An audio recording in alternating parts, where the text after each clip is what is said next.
Hello दोस्तों, विशाल study classes में आपका स्वागत है।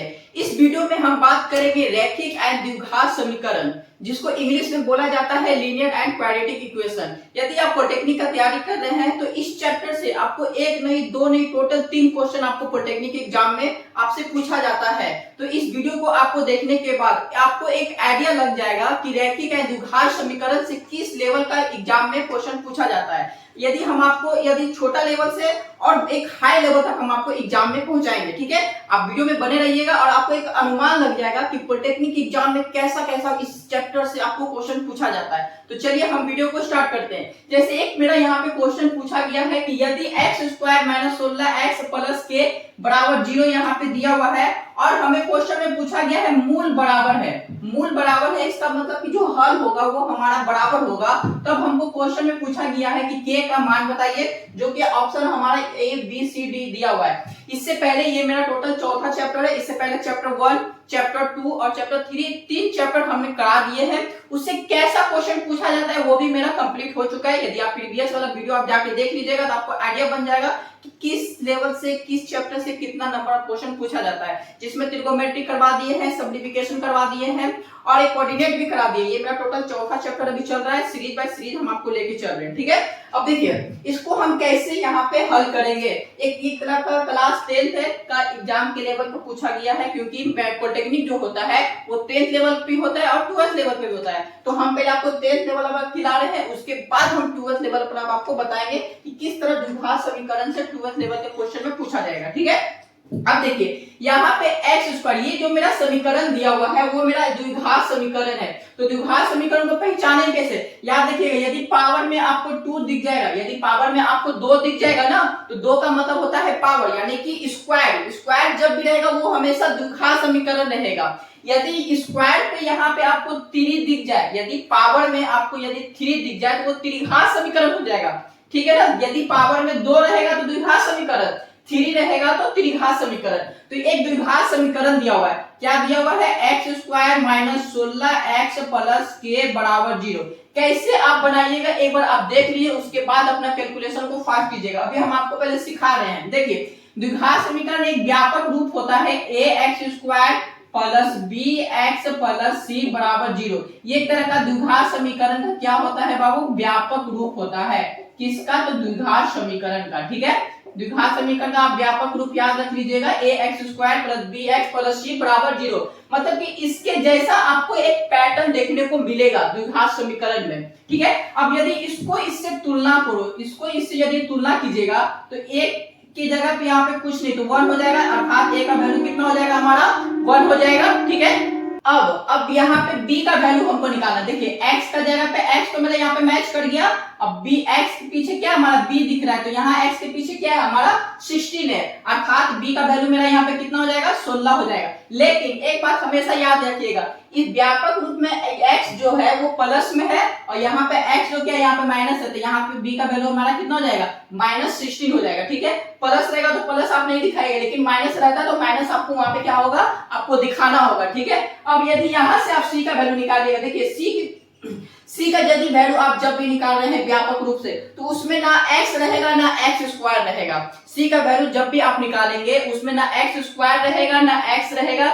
c हमेशा आजाद रहता है, सिंगल में रहेगा। ठीक है, ना वो x² के साथ आएगा ना वो x के साथ आएगा। तो यहाँ पे c का वैल्यू मेरा कितना हो जाएगा दोस्तों? यहाँ पे c का वैल्यू मेरा हो जाएगा k हो जाएगा। और इसी का हमको फाइंड आउट निकालना है कि इसका मान क्या होगा। ठीक है, यहाँ से सबसे पहले हम क्या किए? a b c का वैल्यू निकालिए व्यापक रूप से, समीकरण का द्विघात समीकरण का से हम व्यापक रूप से a b c का हम वैल्यू निकाल लिए। कैसा कैसा एग्जाम आपको पॉलिटेक्निक में पूछता है? देखिए पूछता तो एक तरह का कैलकुलेशन वाला सवाल है। आपको यदि कॉन्सेप्ट क्लियर है तो आप कॉन्सेप्ट के आधार पर बेस करके आप उसको बना सकते हैं। देखिए द्विघात समीकरण दिया हुआ था, उससे हम a b c का वैल्यू निकाल लिए। a का वैल्यू हो जाएगा 1, b का वैल्यू हो जाएगा -16 और c का वैल्यू हो जाएगा k। b का वैल्यू -16 क्यों हुआ? क्योंकि यहाँ पे माइनस में था तो माइनस में लिखे। उसके बाद बोला गया है मूल बराबर है। यदि मूल बराबर है तब उसका k का वैल्यू निकालना है। मूल बराबर रहेगा तब। अब देखिए आप क्लास 10 में पढ़े होंगे, यदि मूल बराबर हो तो तब उस केस में क्या हम लोग लिखते हैं? बी स्क्वायर बराबर 4ac, ये हमारा फॉर्मूला हो गया बाबू। ठीक है, यदि मूल बराबर रहेगा तो आप हमेशा क्या कीजिएगा, बी स्क्वायर बराबर 4ac कर दीजिएगा। क्वेश्चन में आपको बोल देगा एक द्विघात समीकरण, देखो ध्यान से समझना कैसे बनाना। क्वेश्चन में बोलेगा एक द्विघात समीकरण दिया हुआ है, उसके मूल बराबर हैं, तब बताइए के का वैल्यू क्या होगा। कुछ भी बोल सकता है। एक द्विघात समीकरण दिया हुआ है, मूल बराबर है, बताइए पी का वैल्यू क्या होगा। एक द्विघात समीकरण है, मूल बराबर है, बता दीजिए के का मान क्या होगा, पी का मान क्या होगा। कुछ भी देगा और आपको बोलेगा कि फलना का वैल्यू निकाले, या तो पी बोलता है या तो के बोलता है, लेकिन जनरल केस में आपको, जनरली के में आपको के ही का बोलेगा मान निकालने के लिए। तो जब भी आपको मूल बराबर बोले, जब भी आपके क्वेश्चन में मूल बराबर बोलेगा तो हमेशा बी स्क्वायर बराबर 4ac करना है, हमेशा बी स्क्वायर बराबर 4ac। एक मूल कभी लेस देन होता है और एक ग्रेटर देन होता है। तो अभी हम यहाँ पे सिर्फ बराबर, तीन तरह का फॉर्मेट आता है हुआ, ठीक है ना। द्विघात समीकरण से मूल से रिलेटेड यानी कि रूट से रिलेटेड आपको तीन तरह का सवाल मिलेगा। पहला, यदि मूल छोटा हो, दूसरा मूल बड़ा हो और तीसरा मूल बराबर हो, तीन तरह का बनता है। तो ज्यादा पॉलिटेक्निक एग्जाम में मूल बराबर वाला ही पूछता है कि मूल बराबर हो, इसलिए हम ये सब जो क्वेश्चन जो है वो प्रीवियस ईयर वाला लेके आए, ठीक है ना। तो देखिए मूल बराबर होगा तो आप क्या करेंगे, सिर्फ कुछ नहीं करना है, सिर्फ पुट कर देना है। देखो बी स्क्वायर है तो बी का वैल्यू यहाँ पे कितना लिखे थे, -16, तो बी की जगह पे लिख देंगे -16। स्क्वायर है तो क्या कर देंगे, स्क्वायर लगा देंगे। बराबर है तो बराबर दे देना, 4 है तो 4 लिख देंगे। और इन दोनों के बीच में क्या होता है, मल्टीप्लाई होता है। ए का वैल्यू हमारा कितना है 1, फिर मल्टीप्लाई दे देंगे। सी का वैल्यू हमारा कितना है बाबू के, ठीक है। यहाँ तो कोई दिक्कत, सबसे पहले बी स्क्वायर बराबर 4ac कर दिए, बी के जगह पे हम वैल्यू पुट कर दिए, 4 का 4 लिख दिए, ए का 1 था 1 लिख दिए, सी का के था तो के कर दिए। अब यहाँ पे स्क्वायर करना, यदि आप 16 का स्क्वायर करोगे तो होता है 256, अब माइनस का स्क्वायर करोगे तो वो मेरा क्या बन जाएगा, प्लस बन जाएगा। बराबर का बराबर, 4 को 1 से मल्टीप्लाई करेंगे 4, और 4 को उसी के से मल्टीप्लाई कर देंगे तो क्या बन जाएगा, 4k बन जाएगा। अब 4 को यदि 2 5 6 से यदि डिवाइड कर दोगे तो कितना आ जाएगा 64, यानी k का वैल्यू मेरा कितना आ गया दोस्तों, मेरा हो गया 64। ये हमारा यही तो k का वैल्यू निकाला था ना, कि k का मान निकालना, तो k का कितना हो गया 64, यानी कि ऑप्शन कितना, ऑप्शन मेरा सी इज द राइट आंसर हो जाएगा। सबसे पहले क्या किए, क्वेश्चन दिया हुआ था उसमें से हम ए बी सी का वैल्यू निकालिए। यदि आप एग्जाम में सेंटर में जा रहे हो, यदि आप एग्जाम हॉल में बैठे हो, आप ए बी सी का मान नहीं भी निकालोगे तो मन में कर लेना, ठीक है, कि यहाँ पे ए हो जाएगा, यहाँ पे बी हो जाएगा, यहाँ पे सी हो जाएगा, मन ही मन मान लेना, क्योंकि उतना टाइम तो रहता नहीं है, आपको टेक्निक एग्जाम देने जा रहे हो भाई, तो उतना टाइम रहेगा थोड़ी। यहाँ पे मान लेना, यहाँ पे कुछ नहीं दिख रहा है तो ए का वैल्यू हो जाएगा 1। यदि यहाँ पे मान लो सपोज दैट यहाँ पे नंबर रहता है, यहाँ पे मान लो नंबर रहता तो ए का वैल्यू कितना हो जाता, 2 हो जाता, जाहिर सी बात है। यहाँ पे 3 रहता तो ए का वैल्यू 3 होता, यहाँ पे 5 रहता तो ए का वैल्यू कितना होता, 5 हो जाता। लेकिन फिलहाल यहाँ पे कुछ नहीं आपको दिख रहा था क्वेश्चन में, तो ए का वैल्यू हम कितना ले लिए, 1 ले लिए। बी का वैल्यू यहाँ पे 16 हो जाएगा, माइनस रहेगा तो -16 लिखेंगे, प्लस रहेगा तो +16 लिखेंगे, और सी का वैल्यू कितना हो जाएगा, के मूल बराबर है। ये हमेशा क्वेश्चन में जरूर देखना, कभी कभी बोलता है कि मूल बराबर नहीं है तो क्या करेगा, तो उसका अलग पैटर्न बन जाएगा। उसके आधार पर भी हम क्वेश्चन आपको लेके आए हैं। देखिए मूल बराबर है तब के का वैल्यू निकाले, जब भी क्वेश्चन में मूल बराबर बोलेगा तो बी स्क्वायर बराबर 4ac, फिर पुट कर देना है तो के का वैल्यू कितना जाएगा 64। इस तरह का सवाल आपको पूछा जाएगा। एक तरह का और भी सवाल है, चलिए उसको हम डील करते हैं। चलिए अगला क्वेश्चन देखते हैं। अगला क्वेश्चन पूछा गया, देखिए यहाँ पे एक समीकरण दे दिया है, समीकरण दे दिया है 2x square minus 11x plus 5 बराबर 0, और इसमें पूछा गया है कि मूलों का योग निकालना है। क्या पूछा गया है बाबू, मूलों का योगफल निकालना है, ठीक है। देखिए दो तरह का आपको पूछा जाएगा। उस तरह का एक तो लैंग्वेज हम बता दी कि मूल बराबर है, मूल बराबर नहीं होगा, क्या मूल बराबर इसमें से कौन हो सकता है, उस तरह का सवाल पूछेगा। और एक इस तरह का सवाल पूछता है कि मूलों का योगफल निकालिए, मूलों का गुणनफल निकालिए। एक योगफल बनता है और एक गुणनफल बनता है, मतलब कि एक बार जोड़ के बताइए और एक बार गुना करके बताइए। योगफल का मतलब होता है जोड़ना और गुणनफल का मतलब होता है कि गुना करना। किसको गुना करेंगे, किसको जोड़ेंगे, तो बाबू ये समीकरण जो दिया हुआ है इसी को हल कर कर एक फॉर्मूला आता है, उसमें से पुट कर कर आपको निकालना है, एकदम दूध भात की तरह बाबू। तो देखो सबसे पहले हमें ये बताओ, ये जो समीकरण दिया हुआ ये द्विघात समीकरण है ना, कैसे पहचाने, क्योंकि पावर में क्या आपको दिख गया 2, ऊपर वाले को पावर बोलते हैं, नीचे वाले को बेस बोलते हैं, ठीक है।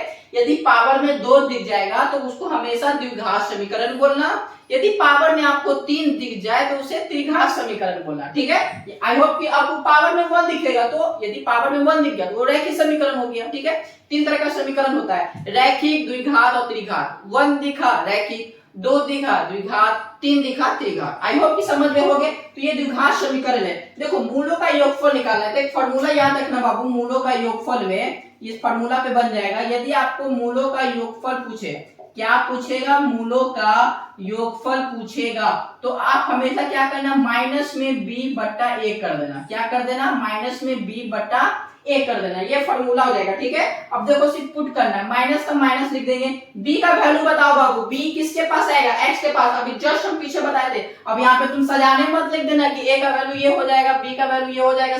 उतना टाइम नहीं रहता है आपके पास पॉलिटेक्निक एग्जाम में, उतना टाइम नहीं देंगे हम। ठीक है, वहां पे ना आपको मिलेगा, मन में कैलकुलेशन कर देना। बी पूछा गया ना, बी चल रहा क्वेश्चन में, जहां आपको x दिखेगा वही मेरा क्या हो जाएगा, b का मान हो जाएगा।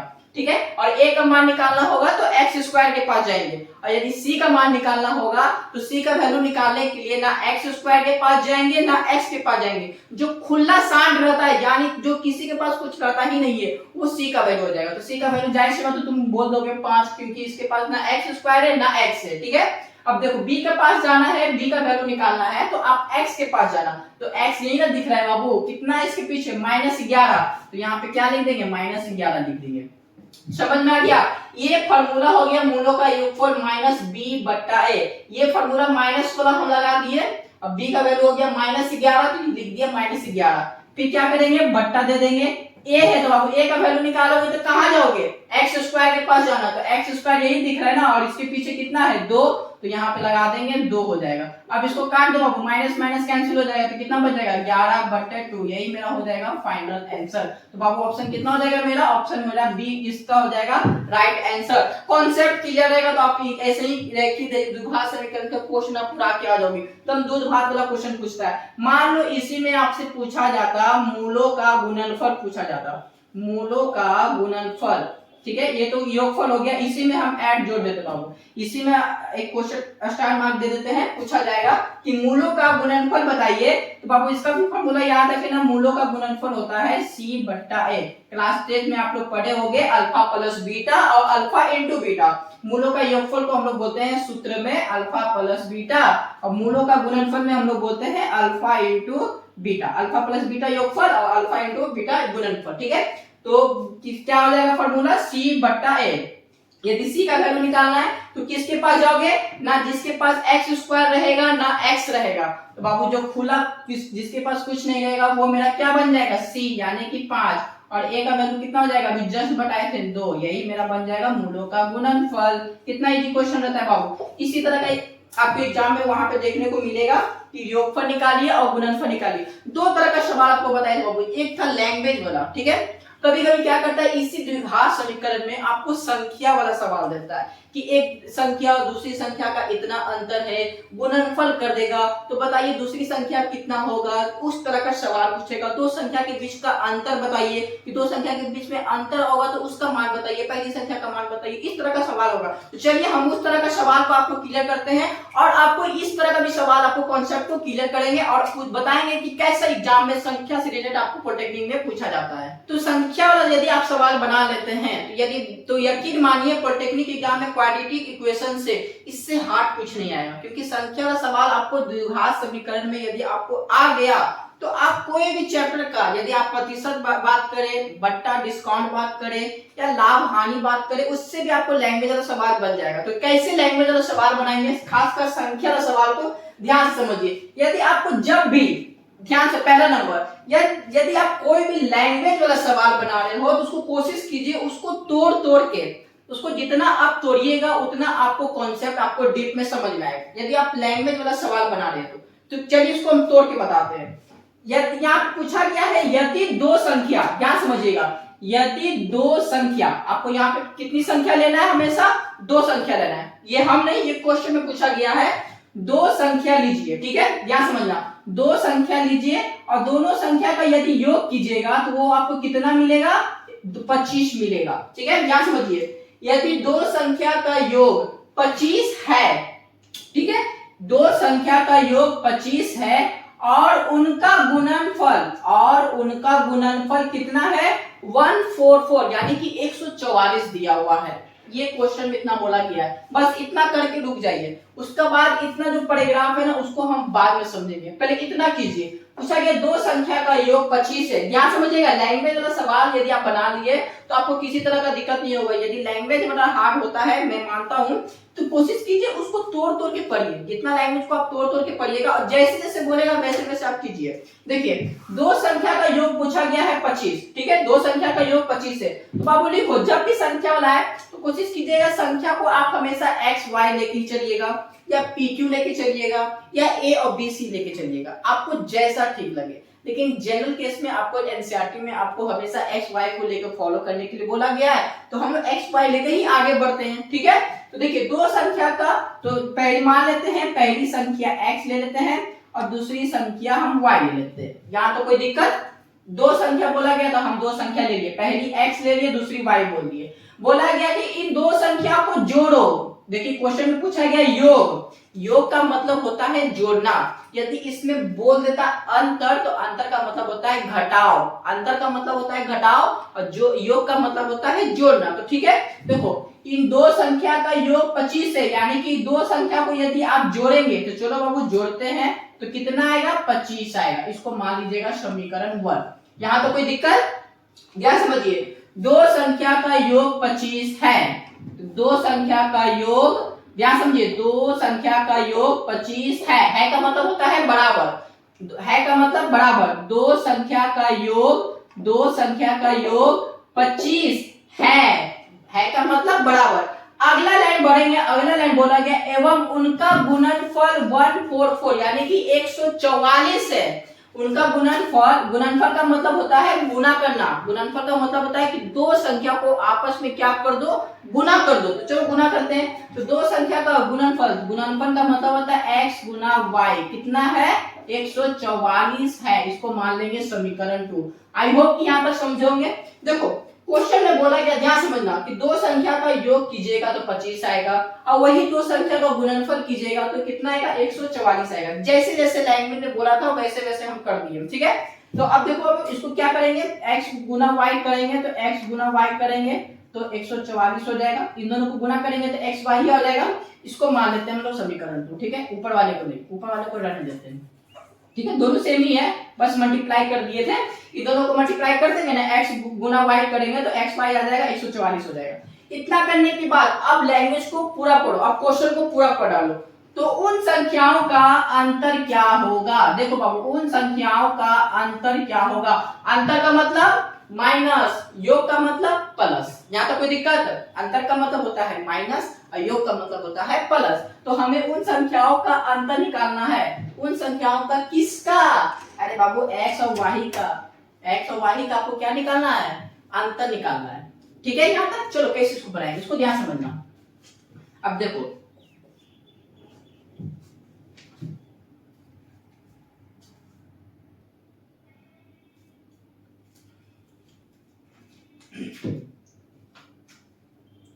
अब क्या करेंगे, अब समीकरण 1 से चलेंगे बाबू। अब देखो अब समीकरण 1 से चलेंगे, समीकरण 1 से, ठीक है।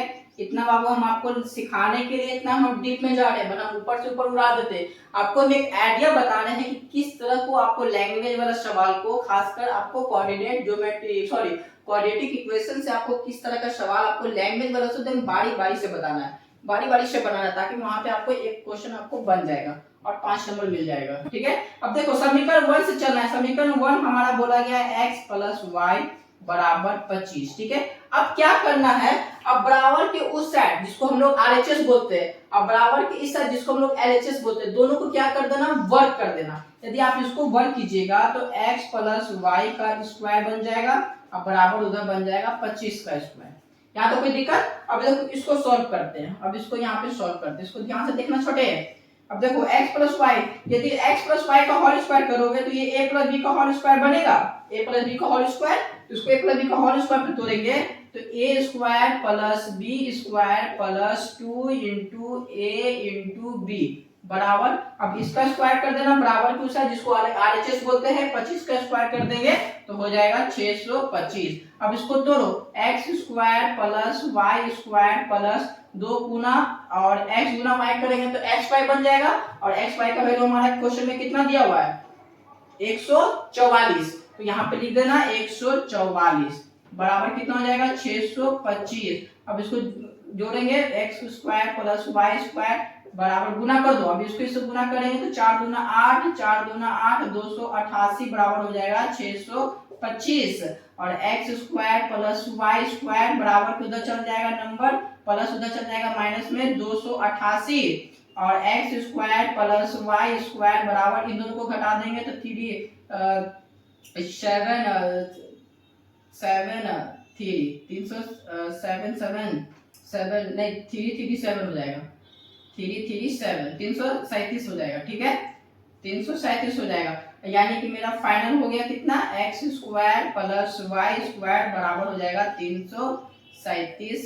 ये मेरा बन गया एक इक्वेशन बन गया, ठीक है, ये मेरा इक्वेशन बन गया बाबू, इसको मान लेते हैं समीकरण 3, ठीक है। इतना करने के बाद अभी हमारा फाइनल आंसर नहीं आया, बस एक छोटा सा और कॉन्सेप्ट बचा बाबू, इतना करने के बाद आप समझ गए। इतना करने के बाद अब हमारा जो क्वेश्चन का जो पैराग्राफ जो सेकेंड लाइन जो बना था कि उन संख्या का अंतर निकालना है, तो बाबू संख्या तो मेरा दो ही था x और y, तो चलो x y को हम क्या करते हैं x माइनस y को अब क्या कर देंगे होल स्क्वायर कर देंगे, जो कि बनेगा a square plus b square minus 2 into a into b, ठीक है। दो संख्या बना, दो संख्या का अंतर निकालना था ना कि संख्याओं का अंतर निकालना है, तो संख्या तो मेरा बन गया x माइनस वाई, और उसका भी क्या कर देना वर्ग कर देना। क्यों वर्ग करेंगे, जिस तरह यहाँ पे हम वर्ग किए थे योग वाला का वर्ग किए थे ना, इधर भी वर्ग कर दिया उधर भी वर्ग कर दिए, वर्ग का मतलब स्क्वायर कर दिए, तो जब इसको स्क्वायर किए थे प्लस वाले को, तो इस संख्याओं का अंतर को भी कर दो ना स्क्वायर, दोनों तरफ वर्ग कर देंगे, तो दो संख्या था x माइनस वाई, तो स्क्वायर करोगे तो दोनों तरफ स्क्वायर कर देना, जब स्क्वायर किए तो इसको a माइनस b का होल स्क्वायर पे तोड़ दिए, a square plus b square minus 2 into a into b, ठीक है। अब देखो x स्क्वायर का हो जाएगा तो x square plus y square, इसका वैल्यू क्वेश्चन में कितना दिया हुआ था 337 दिया हुआ था, देखो यहाँ पे x स्क्वायर प्लस 3 इसका वैल्यू हो जाएगा 337 और माइनस 2 इंटू और x इंटू y का वैल्यू कितना दिया हुआ था, देखो बाबू x इंटू y का वैल्यू दिया हुआ था 144, तो यहाँ पे लिख देना 144, ठीक है। अब देखो और x ये मेरा सेम टू सेम हो जाएगा x माइनस y का whole square, x minus y का होल स्क्वायर बराबर ये इधर से दूसरा चल जाएगा। अब देखो 337 माइनस इसको से गुना करेंगे तो 8 8 2 और x माइनस वाई का होल स्क्वायर हो जाएगा, इसको से घटाओगे तो 7 में 9 चल जाएगा और ये 39 में हो जाएगा 4 49, और x माइनस वाई का वैल्यू करोगे तो ये स्क्वायर से उधर चढ़ जाएगा रूट में, तो कितना हो जाएगा 7 का हो जाएगा, x माइनस वाई का हो जाएगा 7, यही मेरा हो जाएगा फाइनल आंसर, यानी कि x माइनस वाई मेरा कितना आ गया 7 आ गया, ऑप्शन में मैच कर रहा है 7, हाँ ऑप्शन सी मेरा हो जाएगा राइट आंसर। कहने का अर्थ ये था कैसे किए इतने ध्यान से समझना, बहुत अच्छा क्वेश्चन है, और आई होप कि इस तरह का सवाल आपको हो सकता है कि 26 पेपर टेक्निकल एग्जाम में आपको पूछ देगा। तो क्या करेंगे, देखो सबसे पहले क्वेश्चन को हमने तोड़ना सीखा, दो संख्या का योग 25 था, हमने और उन संख्याओं को गुना भी कीजिएगा तो आपको 144 मिलेगा, तो दो संख्या का योग 25 था और दो संख्या का गुणनफल 144 था, यहाँ तो कोई दिक्कत। उसके बाद समीकरण 1 से चले, हम समीकरण 1 से चले तो समीकरण 1 मेरा था x प्लस वाई बराबर 25, इन दो संख्याओं को हम क्या कर दिए वर्ग कर दिए, ठीक है, दोनों तरफ LHS और RHS में दोनों तरफ स्क्वायर कर दिए, जब स्क्वायर कर दिए तो इसको a प्लस b का होल स्क्वायर पे टूट रहा था, तो a प्लस b का होल स्क्वायर पे तोड़ दिए, अब बराबर वाले को वो जो संख्या था उसका भी तो स्क्वायर करोगे ना, तो उसका भी हम क्या कर दिए स्क्वायर कर दिए, जब स्क्वायर कर दोगे तो इन दोनों का वैल्यू मेरा दिया हुआ था 144, फिर दोनों को बराबर उधर कर दिए 337 आ गया और x प्लस वाई स्क्वायर बराबर हो गया 337। अब यहाँ से हमको जिसका मान निकालना था कि उन संख्याओं का अंतर क्या होगा, ये मेरा अकॉर्डिंग टू क्वेश्चन, ये हम क्वेश्चन के अनुसार किए, ये तो प्रश्न का मेरा पहला भाग था, ये जो मेरा था ये प्रश्न का पहला भाग था और ये भी मेरा प्रश्न का पहला भाग था। असली खेल जो यहाँ पे था ना कि उन संख्याओं का अंतर क्या होगा, ये था मेरा अकॉर्डिंग टू क्वेश्चन, ये मेरा क्वेश्चन के अनुसार चल रहा था, तो उन संख्याओं का अंतर क्या होगा, तो उन संख्या का मतलब कि x माइनस वाई का जिक्र कर रहा है, उन संख्याओं का मतलब x माइनस y अंतर निकालो। जोड़ रहे हो x प्लस वाई को तो घटाओगे भी तो x माइनस वाई को। यदि तुम जोड़ने का काम किए x प्लस वाई को तो घटाओगे किसको भाई, x माइनस वाई को घटाओ, थोड़ी कि इसको जोड़े हो जिसको नहीं घटाओगे, इसको भी घटाओ। तो जब घटा दिए तो बाबू इसका स्क्वायर कर दिए। क्यों स्क्वायर किए, क्योंकि जब यहाँ भी स्क्वायर किए थे तो यहाँ भी हम स्क्वायर कर देंगे। जब स्क्वायर करेंगे तो a माइनस बी का होल स्क्वायर पे बनेगा, तो a माइनस बी का होल स्क्वायर पे तो ये स्क्वायर माइनस बी स्क्वायर बना। उसके बाद क्या करेंगे, ये दोनों को गुना कर दिए 288 हो गया, ये इस दोनों को घटा दिए तो 49 हो गया। अब ये स्क्वायर में जैसे ये स्क्वायर कैंसिल होता है, देखो एक लाइन यहाँ पे जोड़ देते हैं, x माइनस वाई बराबर हो जाएगा स्क्वायर में 49। यहाँ से स्क्वायर काटेंगे तो बाबू चढ़ जाएगा रूट में 49, और रूट में 49 का वैल्यू कितना होता है, 7 होता है। 7 ही तो होता है ना, कि 49 का निकालोगे 70 से 49, 64 का होता है 8, 81 का होता है 9, 100 का होता है 10, 121 का होता है 11, 144 का 12। आपको स्क्वायर रूट कम से कम 1 से लेकर आप 25 तक या 30 तक आपको बेसिक मजबूत करने के लिए आप उतना याद कर लीजिएगा, ठीक है। इस तरह का लैंग्वेज का सवाल आपसे पूछा जाता हो, इसी को आप कम से कम 1 से 2 बार प्रैक्टिस कीजिएगा ना, तो आई होप ये सीख जाइएगा। और हो सकता है कि इस तरह का सवाल आपको मिलता ही है पॉलिटेक्निक एग्जाम में। यदि आप प्रीवियस ईयर का क्वेश्चन बैंक, प्रीवियस ईयर का बुक भी उठाएंगे तो आपको इस तरह का सवाल आपको देखने को मिलेगा। एक लेवल और है जो कि इससे भी थोड़ा सा हार्ड है। आप लीनियर इक्वेशन पढ़ रहे हैं, क्वाड्रेटिक इक्वेशन पढ़ रहे हैं, तो आपको एक्स वाई का मान निकालना आना ही चाहिए कि कैसे एक्स वाई का मान निकालेंगे। चलिए हम उस तरह का सवाल को हम देखते हैं। अब क्या करेंगे, अब समीकरण दिया हुआ रहेगा, अब उसमें से x और y का मान निकालना है। जैसा कि यहाँ पे एक हमारा समीकरण दिया हुआ है x प्लस वाई जिसका वैल्यू बराबर 13 है, और दूसरा समीकरण दिया हुआ है 2x प्लस 3y बराबर 32। इसका हल होगा, हल होगा का मतलब क्या है कि ये दो समीकरण को आप दोनों को आपस में सॉल्व कीजिए, चाहे कैसे भी सॉल्व कीजिए, और सॉल्व करने के बाद हमको बताइए कि option A B C D में कहने का x का y क्या होगा, y का मान क्या होगा, y का मान क्या होगा या x का मान क्या होगा। ये दो समीकरण को सॉल्व करके बताइए। तो समीकरण को सॉल्व करने का टोटल 3 से 4 तरह का विधि होता है।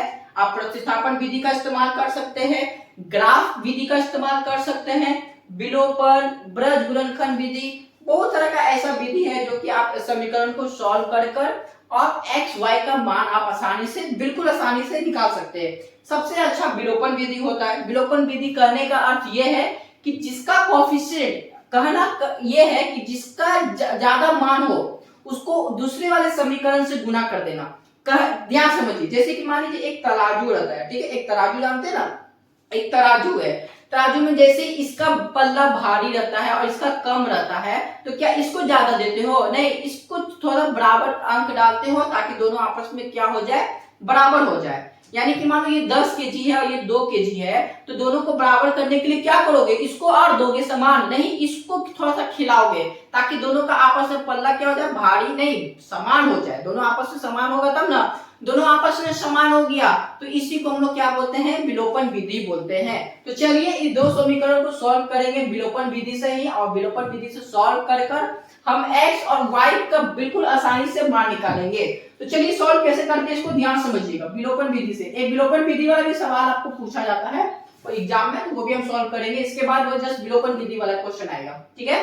अब देखिए, यदि आप इसको ध्यान से देखिएगा, यदि x प्लस वाई बराबर 13, ये हमारा समीकरण 1 था, ये मान लीजिए। दूसरा समीकरण दिया हुआ है 2x प्लस 3y जिसका वैल्यू दिया हुआ है 32, इसको आप मान लीजिए समीकरण 2।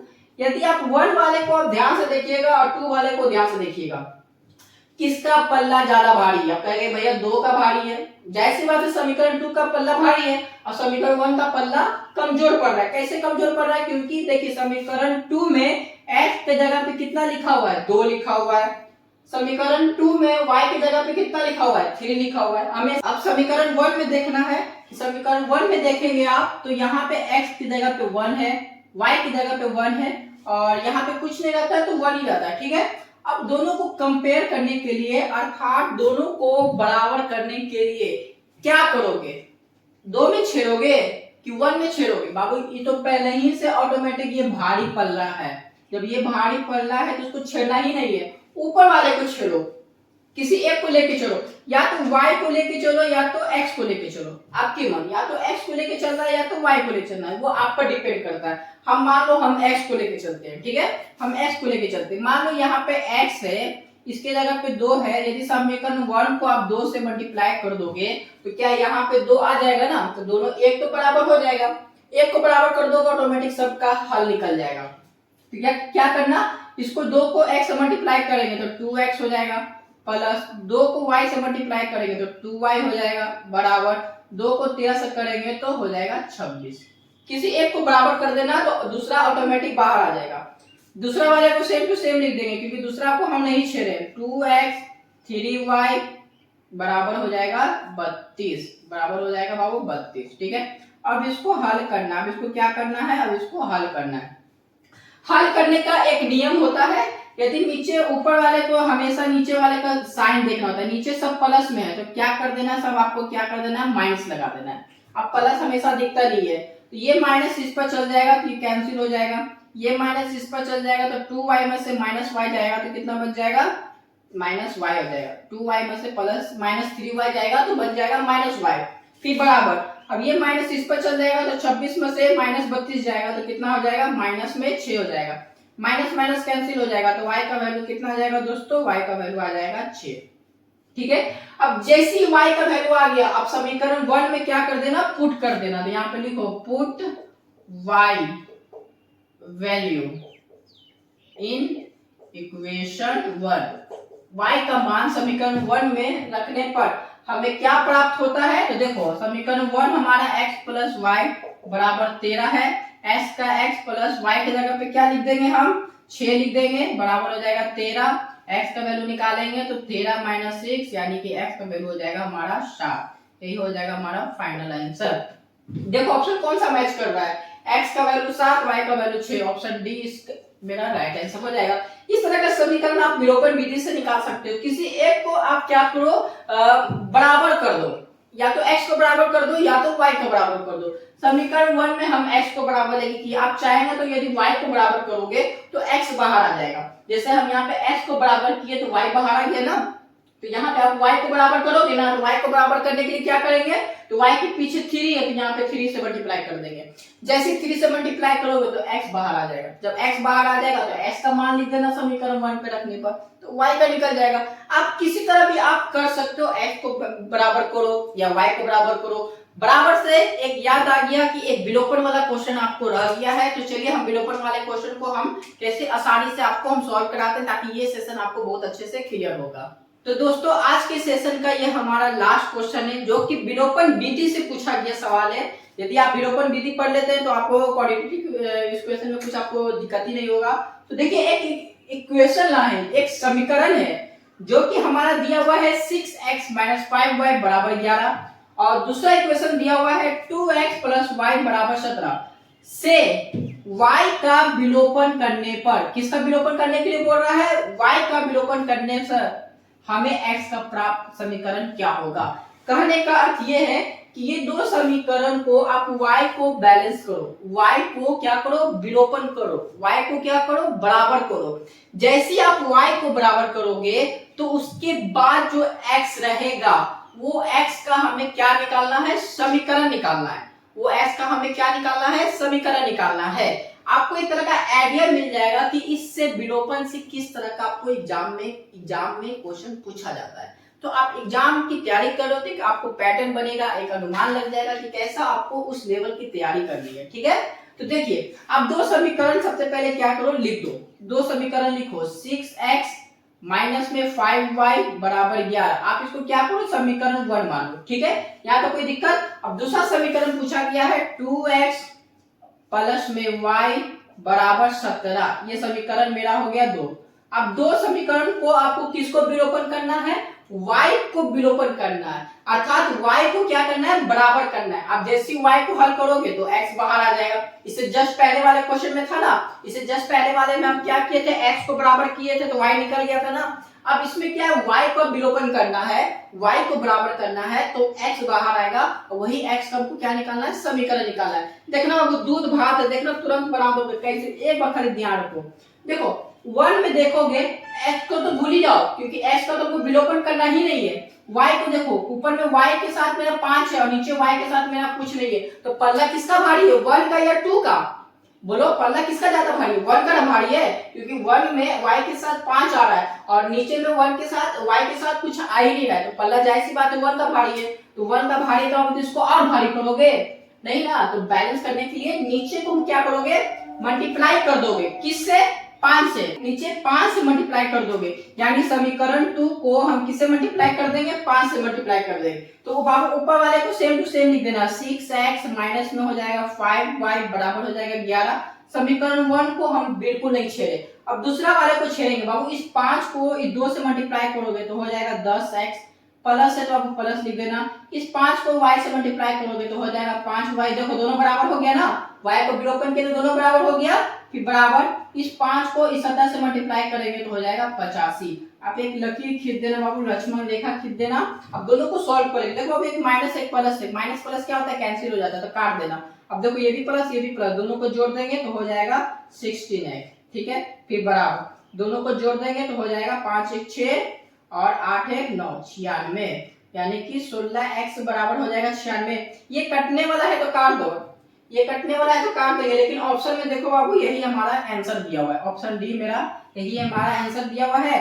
तो इसी को हम यहीं पर लाके हम छोड़ देंगे, क्योंकि हमको क्या निकालना था, समीकरण निकालना था। लेकिन ऑप्शन में मान लो ये नहीं देता, यदि ये नहीं देता तो इसको क्या करते, काट कूट करते, कटने वाला रहेगा ना तो काट देंगे। आप इसको और छोटा कर सकते हो, 16 के पारे में 96 काट देना तो कटने वाला काट देंगे, नहीं तो इसको और भी हम इसको बढ़िया से सजा सकते हैं। इसको सजाना चाहोगे तो और भी सजा दो, 16x ये प्लस में इधर आ जाएगा तो माइनस में हो जाएगा 96 बराबर हो जाएगा 0।